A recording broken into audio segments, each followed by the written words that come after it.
Well, welcome to Found in Focus. This week I had the privilege of talking to a dear friend, and at one point we worked together, Robin Djokoto. She's one of the site pastors at the church that I used to work at and still attend. Robin shared her story, which is incredible. First of all, finding Jesus. She had many ups and downs, struggled, actually was angry with God and Christianity, and just was that young girl who was searching in every way to find meaning and purpose in life. And then she found the Lord. She went to Africa, though, in order for that to happen, in Ghana.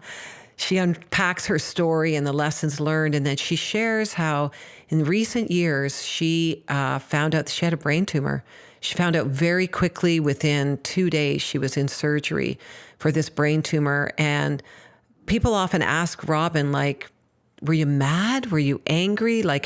And she really pointed out that no, she wasn't.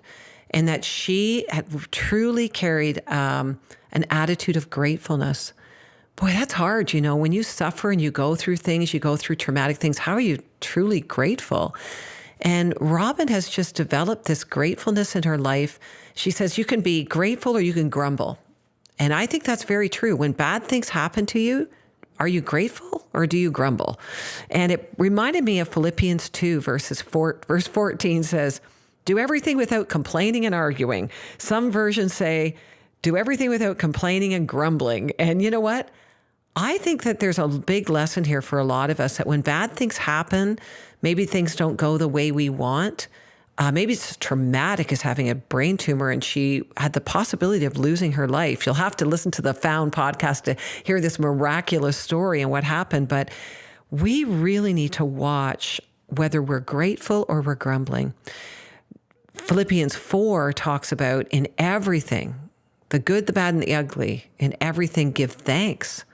For this is the will of God in Christ Jesus concerning you. It is God's will that we learn to be grateful and not to grumble. And I find that finding your true purpose and your identity and finding security and having peace of mind in your life has a lot to do with gratitude. I mean, I could go on, but I just think the word I want to leave with you today is just be grateful. Stop grumbling. What are you grumbling or complaining about? And Robin shares very powerfully that the lesson she learned in really being near death with this brain tumor is we've got to live each day with gratitude. So how are you doing with that today? I know that I needed to hear that. So how about we choose gratitude? We stop grumbling, that we take every moment of this life with such thankfulness because this is God's will for us. And it actually brings peace in our lives, and I think it creates a clear path to our purpose as well. Check out the Found podcast, listen to Robin Djokoto's story, and be encouraged.